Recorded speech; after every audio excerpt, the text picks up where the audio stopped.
And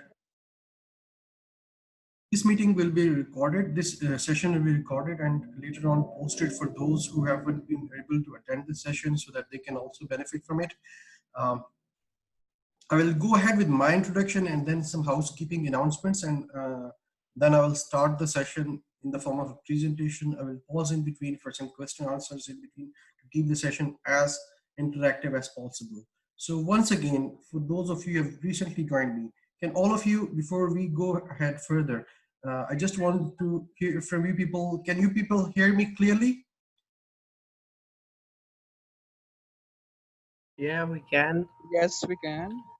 Okay. As I will just repeat, please try to turn your video on as you are interacting with me, and at the same time keep your self muted. I'm going to start with my own introduction, and then we are going to jump directly into the outline of this session. And so the way we are going to proceed is that I'm going to introduce myself, and as I'm introducing myself, I want each one of you, because we have approximately 31 participants. So ideally what I will do in a session like this is when people are sitting in the room, I will just go to each one of you and ask each one of you to introduce yourself. But that is going to be very much, that is going to require a lot of time. So what I will require from each one of them, as I'm introducing myself, you introduce yourself in the chat box to everyone. So what you should, the way I want you people to introduce yourself is take your name, your year of study, which medical college you are in, and that's all, right? Your name, your medical college, and year of study. I just want to hear that from you. And in between, I'll be pausing to have a look at the chat box as well, because I have to see many things in parallel. So please bear with me in that. And whenever you have any question, you can stop me. So about me, my name is Aamir Abbas. I'm a medical doctor by background. I'm an epidemiologist by my postgraduate training. I have worked in different organizations like Magisterial Society. I was a faculty at Aga Khan University, Karachi. And apart from that, currently I'm on leave in USA, but before coming here, I was an assistant professor at Khyber Medical University, and I'm in Pittsburgh, USA, and I'm doing my second master in healthcare analytics and IT from Carnegie Mellon University. I request each one of you to please keep your mic muted, and when you want to talk, so the housekeeping arrangement is, if you see to the in your screen, there are options, and there is an option for raise hand as well. So if you have a question, please raise your hand, and I will ask you to ask question, and then the person who has been called to ask question can ask the questions or interact or raise a point, so that we do not have a hassle, because managing, we have right now 35 individuals who are here with us, and managing, I don't want a situation where everybody is talking and nobody is able to understand. Right. I'm seeing the introductions coming on in the chat box. I will repeat each one of you to please introduce yourself so that I know that to whom am I talking. And in the meanwhile, what we are going to do right now is we are going to keep this session very short, and this is going to be an introductory session where you tend to know me and I get to know you, and we are going to continue these sessions in a number of ways. First of all, I'm going to start a topic, and I'm going to post some online videos with the help of which I will want to remain connected with you people. That's one way. And second is that we will have a series of similar discussions where we'll be having a synchronized activity. So this training will be a combination of a series of synchronized and asynchronous activities. The synchronized activities will be composed of sessions like this, uh, uh, where there will be a bunch of participants which will be hearing me live. They can ask me questions as well, and this will I will end up and give you guidance where you can find out some material online through one of my social media portal, where I will share the link of that as well, and you can find out a number of other resources which I'll be posting on regularly in continuation to this session. So and in the meanwhile, as we are developing the whole of this process, I will encourage if you people can give me feedback on this as well, because you are the end users and you are better, you better know that what will work and how it work. Your feedback is going to help us a lot. So before I move to my presentation, I just want to listen from you people. So anybody can, do you people have any question? Anybody?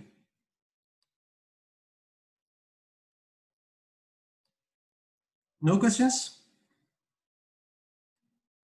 Should we move towards our presentation?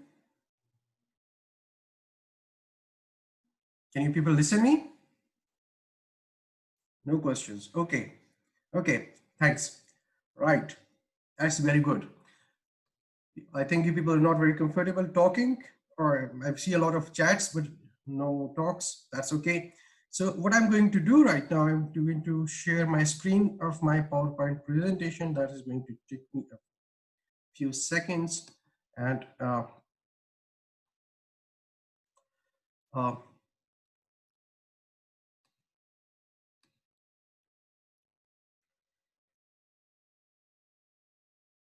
can you people see my screen with the presentation on? I want somebody to, okay. Yes, sir, we can see our presentation. Okay, thank you. Thank you. So the topic for this discussion is how to start a research project, right? And the first step to start a research project is to formulate your researchable research question. And that's the topic for today, right? Many people, when they start their research work, they are not clear how to start it and from where to start. And that's a very frequently asked question in research trainings. So that is the starting point of the research trainings as well as of the research projects. So what we are going to do is these are the objectives of these sessions, and I'm going to go quite quickly over them because as I told you that this is going to be our icebreaker, and I'm going to introduce these concepts to you people, and later on what I will going to do is release a short 5 to 10 minute video on each one of these aspects, where I'll be trying to explain these aspects in more detail. I mean, this particular session will serve as an overview. The subsequent short videos will serve the purpose of explaining these concepts in depth one by one. So the combination of the two will serve the purpose of equipping you people with the skills of formulating a researchable research question. So through this session, we will be want to understand what is the scope of the research question, understand what is the end user perspective of the research question. We'll talk about something we call as the depth model. We will be talking about how to critique a research question. When we say that a research question is a good research question or not a good research question, what do we mean by that? And then we'll talk about Finer and Pico criteria. And if we get time, we will talk about the study design. But if we do not get time, we'll keep it for the later half. Okay. So before we go any further, anybody, can somebody volunteer to me and tell me what is research? Anybody, jump in, just jump in.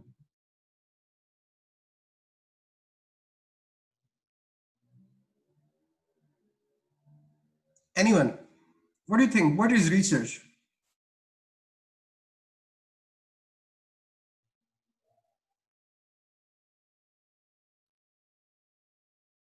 No one? Sir, sir, Yes. I think research is just like we have some problem and we're talking about getting to the solution of that problem. For like during our matriculation and first year, second year, we learned in biology the whole process of making a hypothesis, then deducing explanations, and then experimenting, and at last uh, publishing that uh, hypothesis. So I think the basic purpose of research is you have a question and you have to get some answer of it. Okay. Anybody else? Thank you. Shazib. Anybody else? Okay. So that was good. Research, actually, what you said, what you elaborated was the process of research, but philosophically what research is very simple. There is a textbook definition of research. I'm not very fond of definitions, but as this is a presentation, I will just um, speak it out for you so that you can just read what research is. Research is a systematic process of collecting, analyzing, and interpreting information in order to increase our understanding of a phenomenon about which we are interested or concerned, as Shazib very rightly said. But I think more important than the definition is the conceptual understanding of what a research is. Research is actually finding the truth the way it is. I mean, there is always a gap between the way the absolute truth is and our understanding of the truth, right? And the process of research is minimizing that gap so that we know how the reality is. For example, if there is a drug, whether that works in reality or not, and there is our understanding whether it works or not. So we want to minimize the gap between the two and find out the absolute truth. So that is actually research. Now, coming out to more practical aspects of it, how do we start a research project and from or formulation of the research question? Uh, Research process starts with identification of a problem. So, and it depends in which area you are. You may be a clinician, you may be a public health professional, you may be working in oncology, cardiology, or whatever field you be. You need to specify that field in which, and in that field, for example, the COVID-19 pandemic is here and everybody is talking about COVID-19 pandemic. So I will also be giving a number of examples related to COVID-19.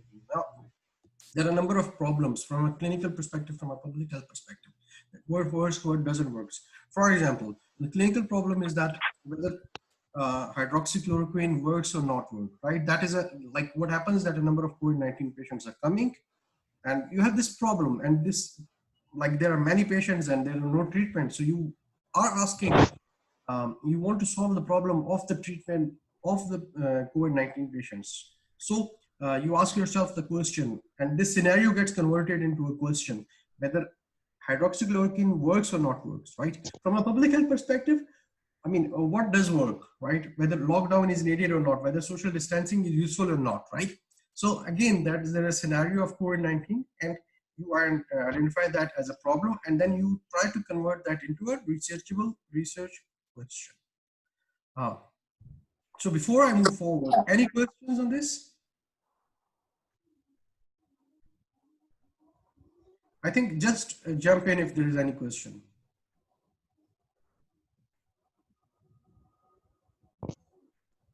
I actually do not like to, I mean, I'm not very fond of having a monotonous discussion. So I would really encourage you people to talk, even whatever it is, don't be afraid of like, I mean, whatever the question is, whatever the feedback is, I want to listen because questions give the trainer an opportunity to know what is going on in the minds of the of others. Okay, so I assume that everything is clear. I will move forward. The next step is talking about the scope of the research question. Many of you are now, I mean, when we're talking about the scope of the research question, each and every word in the research question, I mean, research, what is a research question? Research question is a question and it's in the form of a statement. And each and every word in that statement has some practical significance, right? So what happens, there are some of the words in the stem of the research question that specify the scope of the research question. I will just remind you people, for those who have recently joined me, to please keep um, your mics off, I mean muted, so that there is no distortion when we are presenting, right? Thank you. So these are the words as you are seeing on your screens, that is incidence, prevalence, therapy, screening, and there are many of them, but I've just limited it to these. Uh, uh, and these specify the scope of the research question. For example, if you're talking about incidence, for those of you who do not know incidence, talks about the new cases of a particular condition. Again, taking the example forward of the COVID-19 pandemic, if you're talking about uh, uh, one of the question can be, what is the incidence of COVID-19 patients in Pakistan, right? Then when I use the word incidence, I'm talking about the new cases of COVID-19. Now, if I say what is the prevalence of COVID-19 in Pakistan, then I'm talking about all the cases of COVID-19. What therapy is useful for COVID-19, right? Then I'm talking about, then the word which specifies the scope of the research question is the therapy. Screening is a term that is used to identify those individuals which are positive for a condition from an asymptomatic population. So in the context of COVID-19, if I want to screen the whole of the population, then which screening mechanism is useful? Like um, then I'm interested in that. Then the word screening will also specify the scope of the research question. I'm going to pause here for a minute and check on I think there are some messages in the chat box. So just bear with me for a minute as I just check my, I'm going to stop sharing my screen for a minute and check on the chat. Okay, if there is any question. And I will encourage you people to please ask me any question or stop me, or even if there is a comment and there is something, because I just wanted to be as interactive as possible, but so far that's not happening. Anyways, there is no question in the chat box. So I'm going to again start sharing my screen and start from the point where I left. Right. Okay.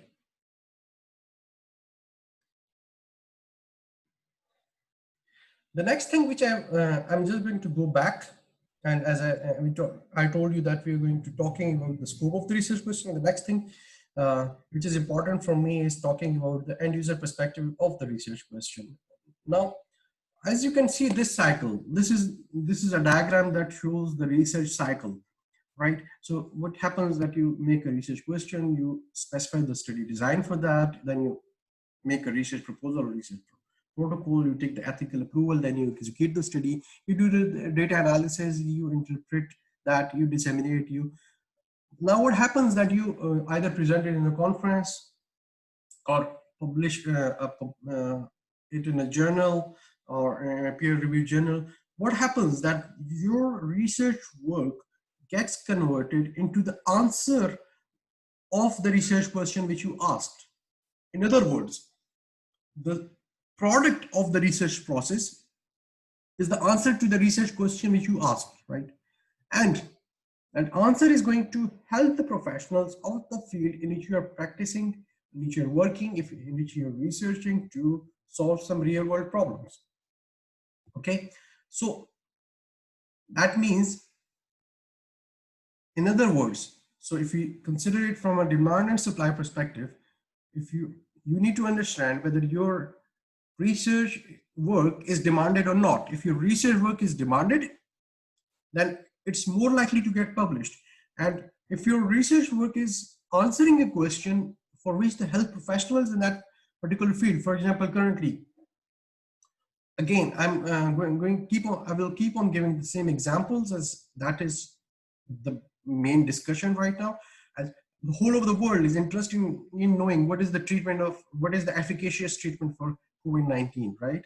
So if you come up with an idea and you convert that into a research question and you convert that into you do that study, so and the answer of that is whether that is it working or it's not working, so that is going to give the clinicians in that field an idea how to manage COVID-19 patients. right? It's going to answer a question which is going to impact the guidelines, as opposed to a situation if I'm doing, if I ask a question which doesn't have any impact on the guidelines, or it's not leading, take the research a step forward to improve the way that field is practiced, then that particular research will not have any impact on the guidelines. So the important thing to remember at this point is to always remember that what practitioners in that particular field, for example, what the public health practitioner, what are the cardiologists, what are the pulmonologists, and any field are looking for, what answers are they looking for that will impact the guideline. And if you identify a research question from a real world problem and do a research by executing the research process to find out the answer, then it is more likely to impact the guidelines, and it is more likely to get published, right? So this is a very straightforward thing. If you find out something which we do a research which is less likely to modify some of the practice, then it is less likely to get published. Okay, so any questions on this? No. Right, we are going to move forward. In continuation to that, we are going to talk about the depth model. Overall, in the depth model, it relates more to clinical research, and we divide research into 4 categories: diagnostic research, etiological research, prognostic, and therapeutic research. Okay. As the name, as you're medical students and doctors, so you very clearly know what do you mean by diagnosis, what do you mean by etiology, what do you mean by prognosis, and what do you mean by therapeutic. So the clinical research is divided into these areas, and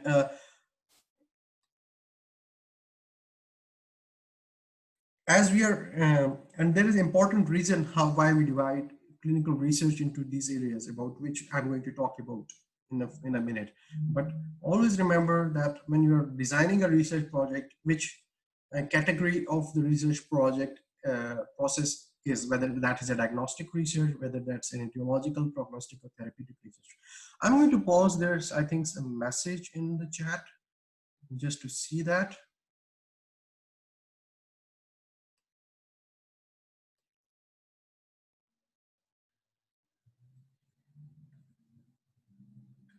So there is a question: how should design of a research statement be like? I think that's what we are discussing right now. And there's again a question related to study design. We are not going to talk about study designs today.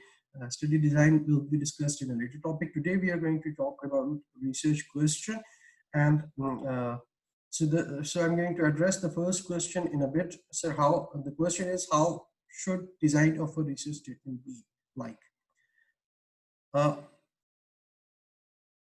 There is nothing as such as research statement. There is always either a research problem and a research question. So what happens that you identify a problem, as we are going to stick to the same example for the purpose of clarity. For example, I give you the example of whether hydroxychloroquine works for COVID-19 patient or it doesn't work, right? I mean, that is a question, that is a problem. What is the problem in this context? The problem actually is that there are that this is a new condition which is having very little information on in the medical literature, and we do not know how to treat the patients related to COVID-19, and we need to find out a cure. We want to find out the treatment. So somebody told us, whatever it be, like for example, they gave hydroxychloroquine to a few patients and it worked, right? So, but if it worked for a few patients, does it mean that it will work for everybody? Now, this is a question.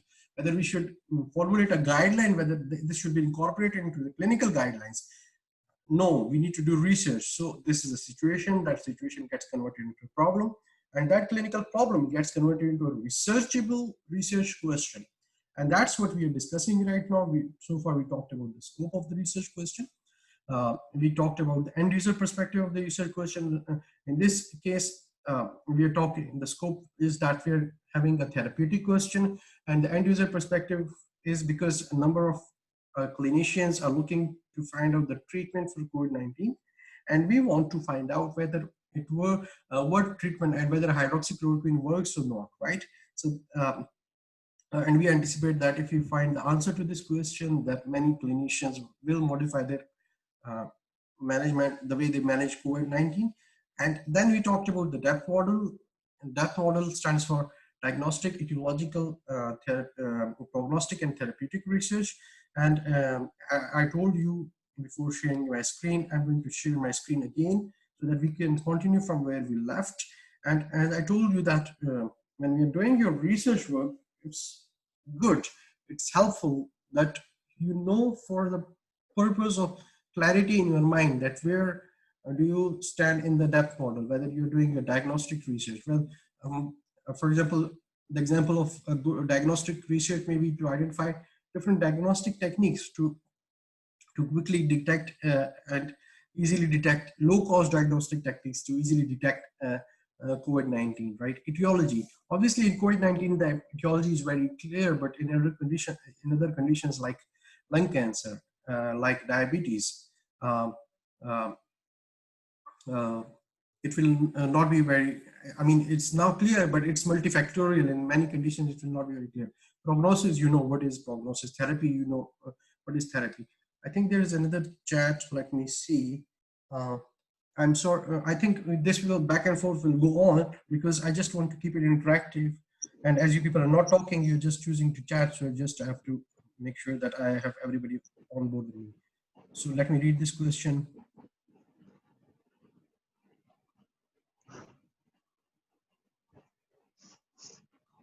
Exactly. So the question, this is a very important question. I think some of the students, perhaps majority of them are from the non-clinical years. One thing, once you are into a medical college, remember one thing. This is a question that is, you are giving all the clinical examples, and is there any way you can do research in the basic medical sciences? I think, let me phrase it the way,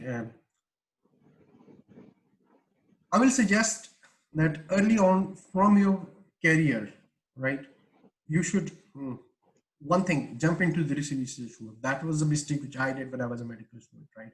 You jump into research work, whatever it be. That's one thing. Second is,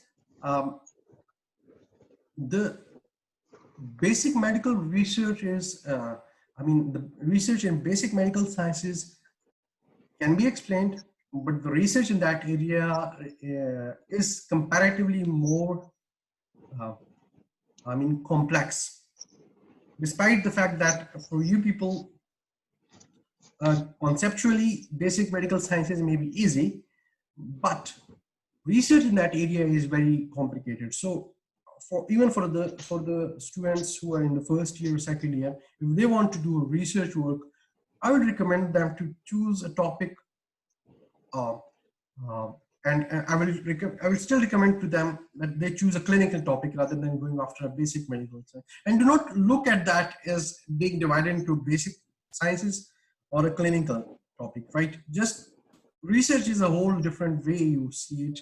You just choose a disease, or you first of all you decide whether you want to. So I will divide research into two basic areas for the purpose, for your purposes. One is clinical research and one is public health. I will divide it like this. And if you, and then for both of them, it's common. You choose one condition. Like for example, you choose hepatitis, you choose tuberculosis, you choose any other condition, COVID-19, and so on. And you choose depression, you choose anxiety, and so on, right? And then I'm going to guide you people in how to do it. Not see it as divided into clinical and non-clinical, because it will not be, because there are a number of reasons for that. And I think the most important reason which I can tell you right now is for the sake of simplicity. Basic medical sciences may be easier for you people to understand from a conceptual perspective, but from a research perspective, they can become very difficult for you people. So on the other hand, doing research In clinical sciences, will be easier for you people to do from a practical perspective. There's another question.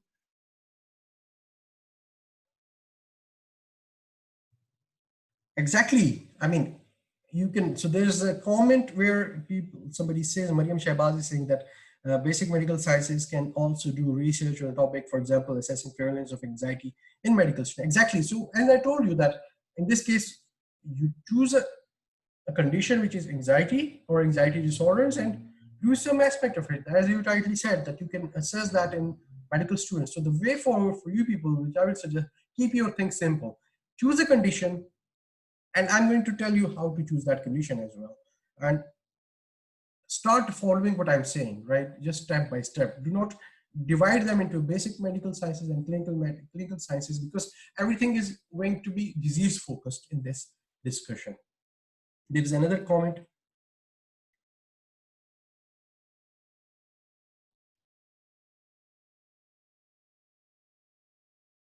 So there is a question which is saying from Mariam Javed, if we do a research on any problem of medical student or any aspect of our system, will it be included in medical research?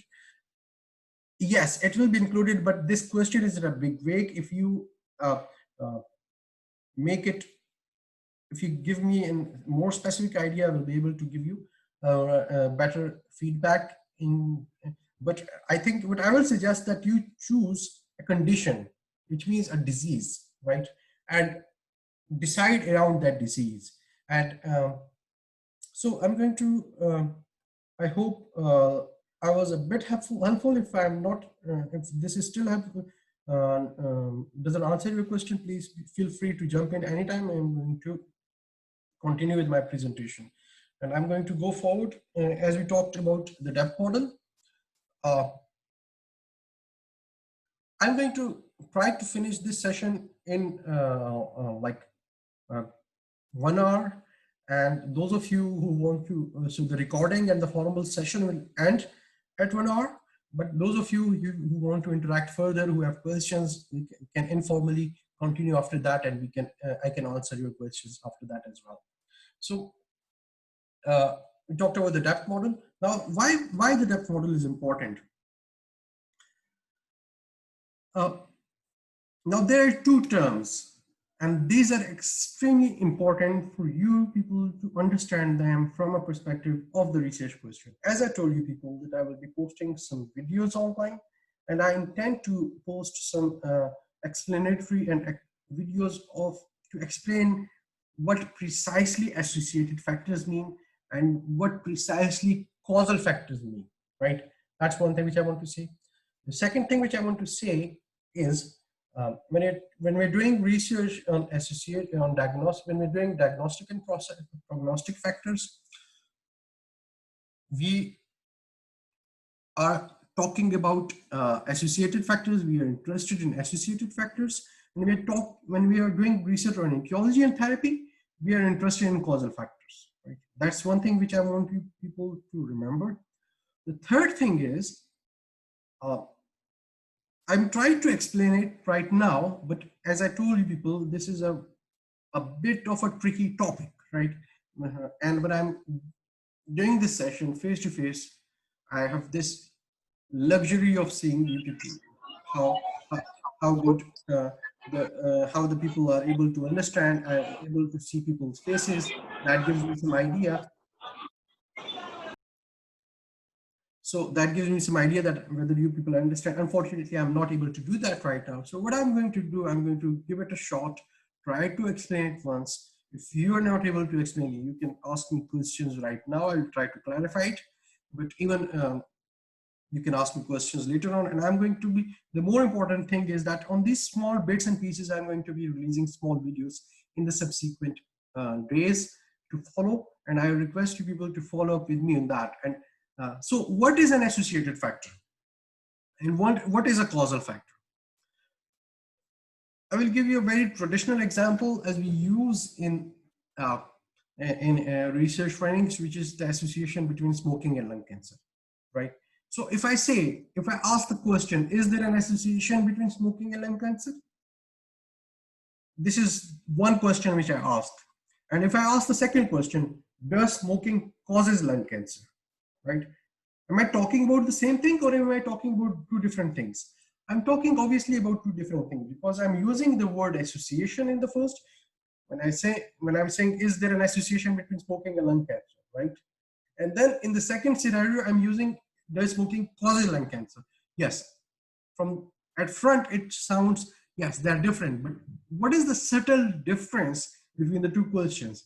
The subtle difference is very important because that has some very important study design implications. When we decide on which study design to choose, this understanding is going to be critical. Okay. So what is association? When I say, now this is going to be important part of it. When I say that is there an association between smoking and lung cancer, right? And when I say that there is an association between smoking and lung cancer, what I mean? It means that there are two possibilities. Either smoking leads to lung cancer, or which, I mean, this possibility is quite clear, right? That was in my mind, right? When we are designing this question, that whether smoking is associated with lung cancer. So that has a implication that smoking leads to lung cancer. That is one of the possibilities.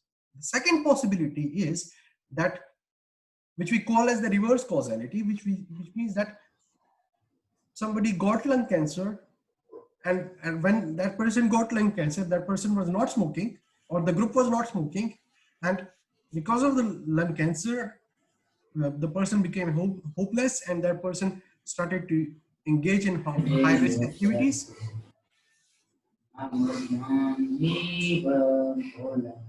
That person started to engage in high risk activities, and so the lung cancer gave rise to smoking. So when I use, is there an association between smoking and lung cancer? And if I find an association, that means that either smoking leads to lung cancer or lung cancer leads to smoking, right? That's one thing. There are a few questions in the chat. I'm going to finish this point and I'm going to come to the chat. So please bear with me for a minute.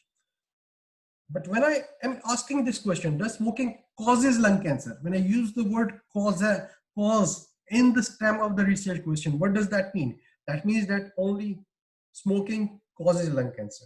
There's no reverse causality established with that, right? I mean, it can be a bit tricky, but let me see what are the questions and then we move forward.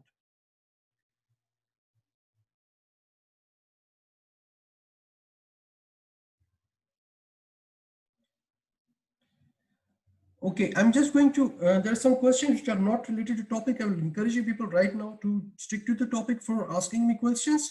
And later on, you can ask me informally other questions as well. But right now, I will just answer questions which are related to topic.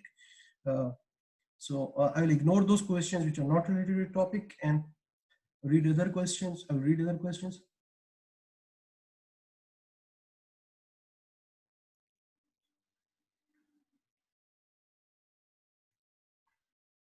So there is a question. I will read this question and then answer that.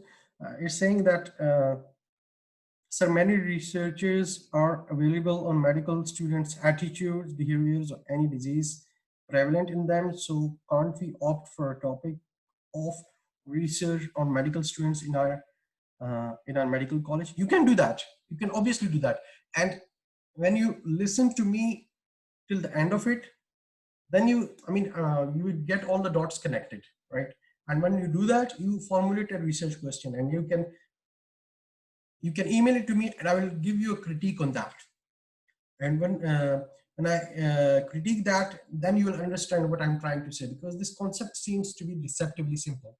What I'm saying may sound quite simple to you people, but but the essence of it can be communicated whenever you're talking about your actual research questions, right? So that is it. And the next question is what to do in cases where your idea or research question has been discussed already and you figure it out while doing literature review. Yes, that is a very good question. Thanks for asking and bringing it up. There are a number of ways you can do that. You can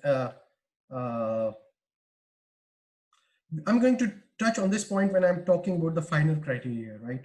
But as a medical student, a quick answer to this is, as a medical student, even if somebody has done the research and you think that you can do something on that area, because as a medical student, remember, your objective of doing the research work is mostly to learn the research process, right? And to get some publications. So I think if I was training health professionals from World Health Organization or leadership positions in different healthcare organizations, I would say that no, do a research on something, on questions which are not answered. But for medical students who are beginning to learn the research project process, I will suggest, even if you purely reproduce, obviously I would not suggest you people um, to plagiarize. Obviously, that's a crime in research language. Plagiarize means you just copy somebody else's work. No, I'm not saying that. But one thing is reproducing research. There is a research which has been done by somebody else. You just do the same thing in your setting to learn it and to see how, if the findings are similar or not similar. Yes, I would recommend that for you people. Another question is, does having more authors reviewed credibility, and is a review article on equal footing with other kind of research, or it is less? So this question again is not relevant to the topic. I would request you people to please ask me questions which are related to the topic. Later on, if we have time, I can answer these questions, but right now I have to complete the topic in the time frame. Right. So I've talked about the associated and the causal factors. The take home message from this slide is that if you have this word association in the stem of your research question, that has some study design implications, and you're talking about something else. And if you use the word causal or causality in your research, the stem of the research question, then you're talking about something very different. Now, in the last 15 minutes, I'm going to quickly talk about two criteria, and then I'm going to open for question answers. And it is going to, each one of them is maybe will take me 5 minutes, approximately 5 minutes each. First of that is a final criteria. So when you make a research question, right, and you take it to somebody, and for example, your supervisor or your teacher or your professor, and tell them to review it for you, right? And that person gives you a feedback that whether that is a good research question or that is not a good research question. So how would somebody decide whether a research question is a good research question or it's not a good research question? So there are two criteria. One of them is FINER criteria, and second of them is a PICO criteria. FINER criteria is, FINER is an acronym. F stands for feasible, I stands for interesting, N stands for novel, E stands for ethical, and R stands for relevant. Feasible. Whatever research topic you have chosen, that should be feasible. What do you mean by feasibility? The word feasibility is very explicit. What do you mean by feasible? It's very clear. But in the context of research, what do you mean by feasible? You should have adequate number of subjects. For example, if you're doing a research project on a condition, let's assume you make a research project on Ebola, right? And you need to see whether you have adequate subjects in that area as well or not. As opposed to a situation when you're doing research on hepatitis C, you can easily find hepatitis C patients, you can easily find patients of diabetes mellitus and things like that. Similarly, do you have technical expertise? Suppose you want to do next generation sequencing of the genotypes of a particular condition. Let's say patients with diabetes mellitus, you want to do their genotype sequencing. You have the technical capacity to do next generation sequencing. Okay, and again, is the research which you want to do is affordable in terms of time and money, right? Every research project is required to have some timelines. For example, there may be some mandatory research work. For example, some of your fourth year students will be doing some research work that has very explicitly defined timelines. But even if the timelines are not explicitly divided, I would recommend you people to come up with an explicit timeline, because you cannot engage in research projects that is going on for 5 years and you or even more than that. Like you should come up with a research project that would comparatively end up quite quickly, right? And again, you should also have some idea related to the budget of the research work which you're doing, because obviously all of your students, and how are you going to manage the budget for that? And is all of the research is a project, and as IFMSA members, you people might have got some trainings on project management, and research, like any other project, needs proper management. So the whole of it should be manageable, and it should be managed. You should also consider all of the managerial aspects into research process. Uh, it should be interesting from the perspective of the professionals of the field for which you are doing research work. It should be novel. Novel can mean very technology intensive, but it can also mean something very simple but able to solve the problem. For example, ORS. ORS is considered to be the most impactful and novel solution of the last century because it is very simple, and at the same time it saved a lot of lives. It's needed to be ethical.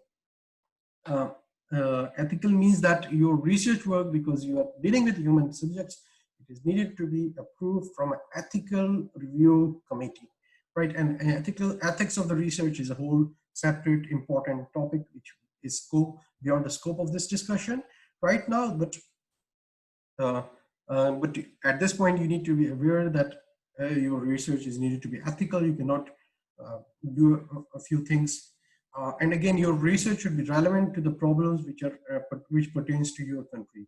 So I think there is a question in the chat box. Let me check that, and I'm going to come back again. Uh, so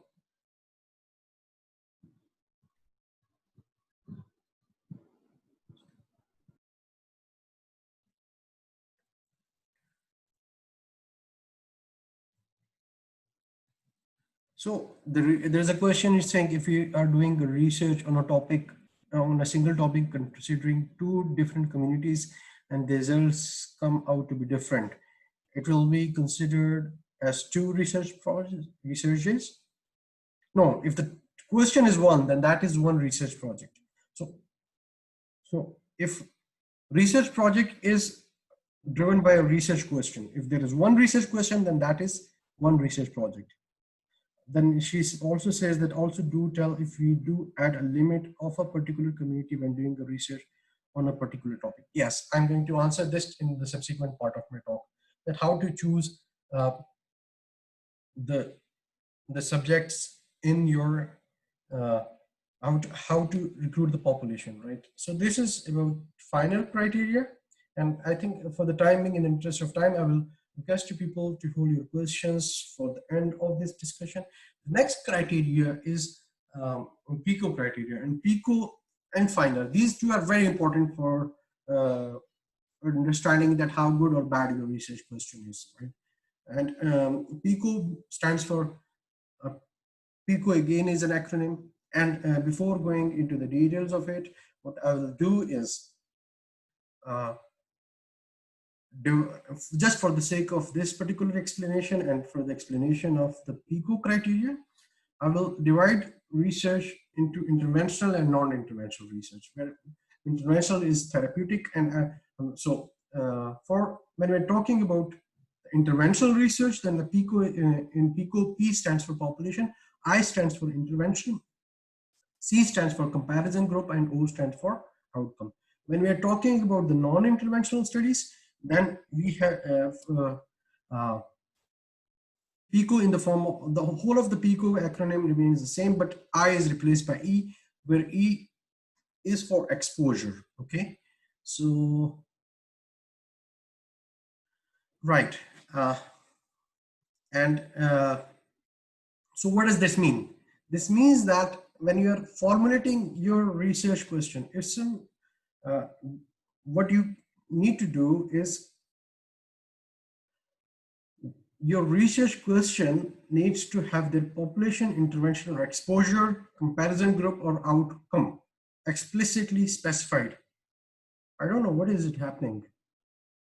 I don't understand why somebody is it giving me. Just a minute, let me stop sharing my screen.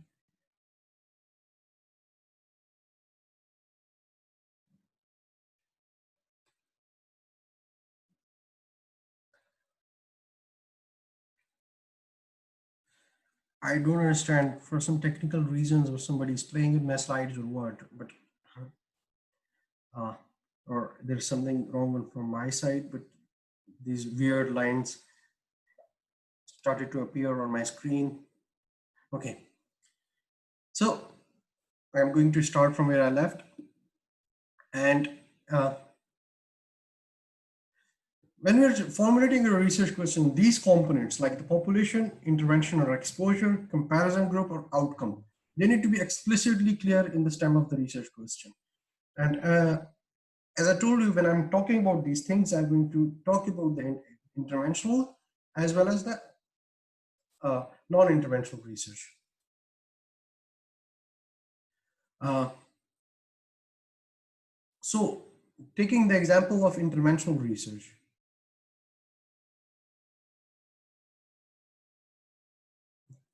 I'm going to go ahead with the example of hepatitis C, right?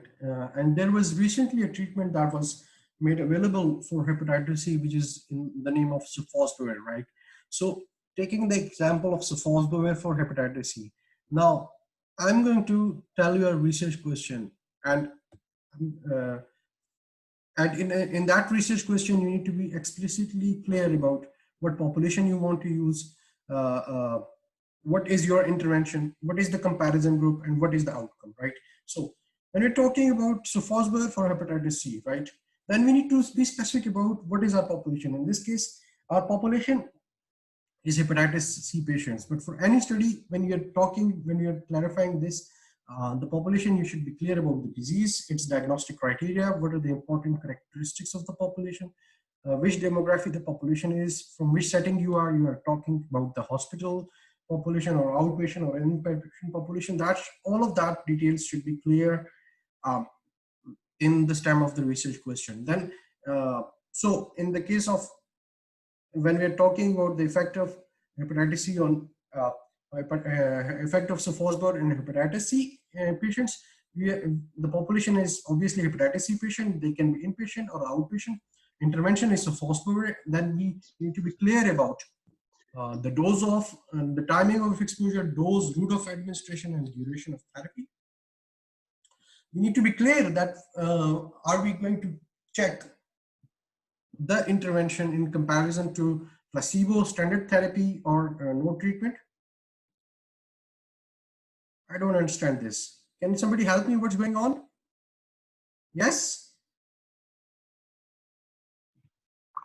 What is this? Sir annotate option कोई participant use कर रहा है, उसके जरिए lines वगैरह आप slide के ऊपर लगा सकते हैं। तो आप एज अ होस्ट सेटिंग्स वगैरह देख लें और खत्म कर दें। I think this is so some naughty participant is trying to irritate me, right? And I don't know right now that how can I can just, for the timing, I can just request the person who is doing it that this is not a class. And so please stop doing it because I'm about to end the session. And if you want to continue it, please continue it as well because it's quite entertaining. Anyways, because and I have to admit that it's quite funny. I can't stop laughing on this, right? Anyways, let's focus and finish the session. And when we stop sharing the screen, then this problem can go off. Okay, thank you for removing it for me. Thanks a lot, my friend. So as I told you people that in the PICO criteria, in the comparison group, in the intervention studies, you need to be clear about what is the comparison group, whether you need to be using a placebo, standard therapy, or no treatment. And outcome. In the case of hepatitis C patients, what is the objective? The objective is that sofosbuvir is going to induce some things, a change where the conditions from the hepatitis C positive is going to be converted into hepatitis C negative condition that we call technically as a sustained virological response. And so the statement of the research question in this example, in this interventional study will be, does sofosbuvir as compared to standard therapy alone, uh, induces a sustained virological response in hepatitis C patients in among hepatitis C patients admitted to a particular hospital, say Aga Khan University Hospital, Karachi, right? So this is an example of a PO criteria in all the intervention studies. I'm going to quickly give you an example. I will not be able to explain it to the level where I would want it to be. For the non-intervention studies, in the case of, like, I will give you the example of smoking and lung cancer. So I want to give you the example. For example, if you want to, the research question can be, is there an association between smoking and lung cancer in a particular population, say in the patient presenting to outpatient department in Jinnah Hospital, Karachi. Okay, so this can be, in this the population is patient presenting to the outpatient. Exposure will be the smoking, the comparison group will be the non-smoker, and outcome is the lung cancer. So this is an example. Obviously, I think this is very quick for you people to digest this concept, but because in the interest of time, I'm going to keep it to this level, and I will be I'm ready to answer questions if there are any in the question answer sessions, as well as I will be explaining this concept quite in detail in very short subsequent videos. Uh, uh, uh, Before, I think at this point, I would like to end this session because we are almost out of time. And for this session, I would like to request two things. The first thing which I want to request you people is to note this link, and I've elaborated this topic in a lot of detail, and you can go through that. That's one resource. Second is, I will share the link of my YouTube channel on which this video will be there. You can revisit this, as well as I will be posting a few follow-up videos as well. Okay, so on that, my YouTube channel is with my name, Aamir Abbas, with the same spelling as you can see on the screen. I will be posting, I will request you people to subscribe to that channel, and so that you get notified for getting these follow-up videos. And I will also try to share with the IFMSA team so that they can share it on their websites.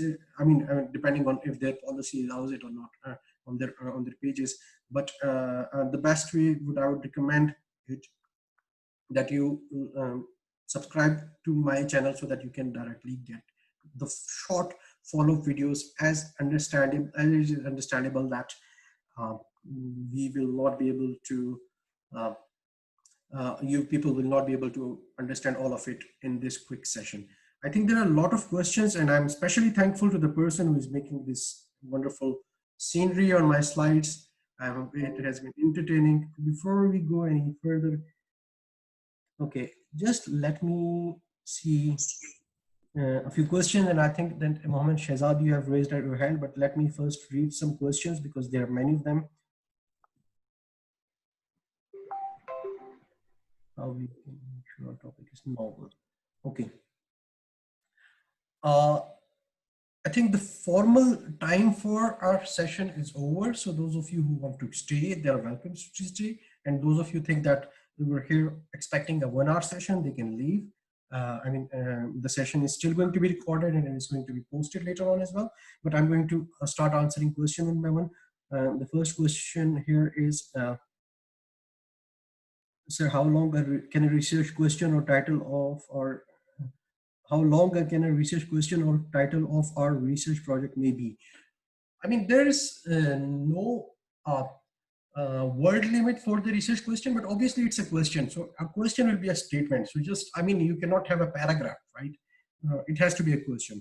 The next question is, please suggest how we make our topic, make sure that our topic is novel, what sites to look up for, confirm. This is a very good question. This is from Rimsha Mubashir. I think literature search.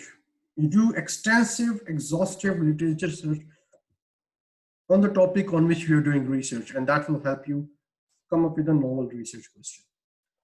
When I joined this session late, will you be uploading the recording? Yes, I will be uploading the recording and a few follow-up videos on aspects of the specified in this session, and I will recommend and I will request you people to please give me feedbacks so that these sessions can be improved as well. Sir, can you please let us know from where we can get videos?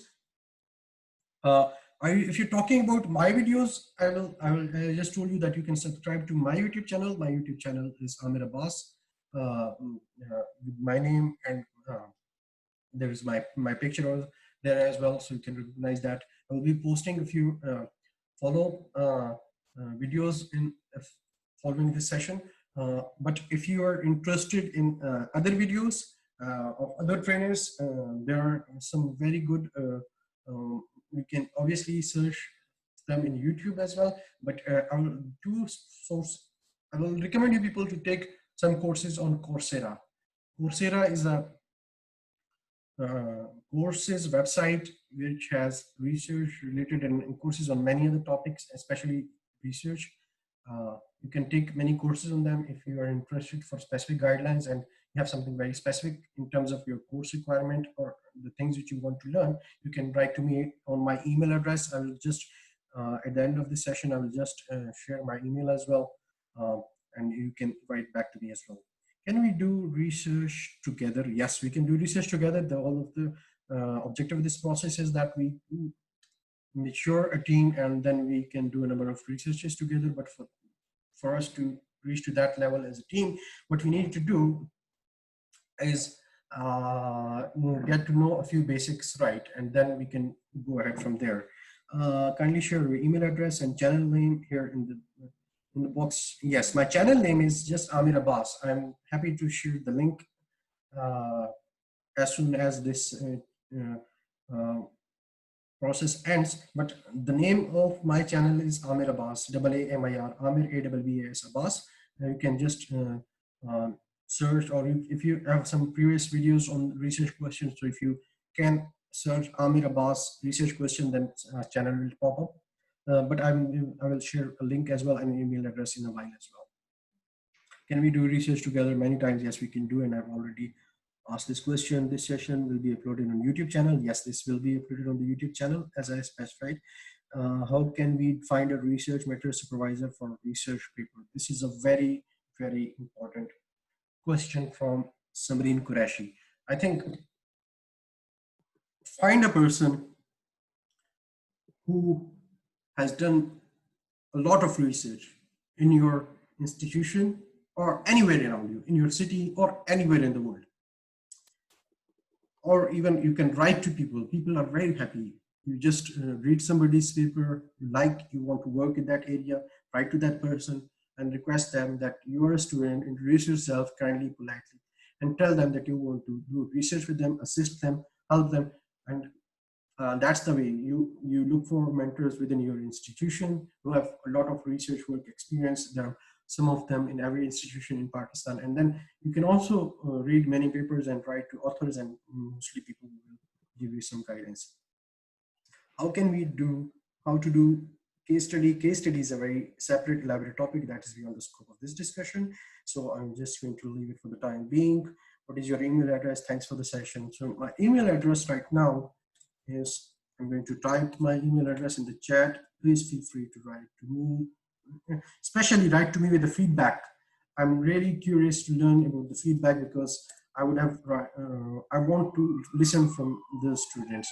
I'm just pulling out my YouTube channel link so that I can also post that, and then I will end this session with that. And as I'm pulling up the link, I will just, I'm really thankful to all of you people for attending this session, and I will request, if you think that this effort was somehow helpful, please give me feedback, anything, even if it's, obviously everybody likes to listen about good things, but if you think, obviously you need to be respectful, but if you think that things should have been done differently, then also let me know so that I can incorporate that. And I'm looking forward to be interacting with you people frequently. Yes, anybody, there is a question, please type your question or say it out, whatever. No, right now I have a website, but it's not published right now. Um, I'm working with that, but for the time being, if you, my YouTube channel is the only way to remain connected, so please subscribe to that. Somebody, Qureshi, before we end, if you have a question very quick, you can speak it out or you can type it very quickly before we are almost done over here. So thanks a lot for all those who have attended. Please remain connected and give your feedback. I will see you people in the subsequent sessions. Okay, there is another comment or question. It would be better if you share some real research paper and experience for them. Yes, we will be doing all of them because through this session, what I've done is just give you an overview. This session, even, I mean, you people have to understand that research is very, research training is a very elaborate topic, and it's very difficult to come to cover almost everything and cover each and every person's expectations. But what I'm trying to start is an icebreaker. Obviously, you will not be able to understand many concepts, but at least you hear these concepts, like what is association. You hear that, okay, association and causation are separate words, and I'm going to release some small videos focused on different concepts individually. And once you have the vocabulary right, when you have the right vocabulary, then you will be able to discuss. Then it's a better time to discuss some real projects. And yeah, that's a very good idea. I think we will look forward and we will try to discuss different real world projects. Your email address isn't working. Email address isn't working. Why is it working? And it is, my email address is this. Please note it down. And I think I've shared the YouTube channel link as well. I think it's time to end the session. Thanks a lot. I enjoyed the session, especially the comic lining on my slides. It was very naughty and I enjoyed that. Take care for the time being. Remember me in your prayers. Allah Hafiz.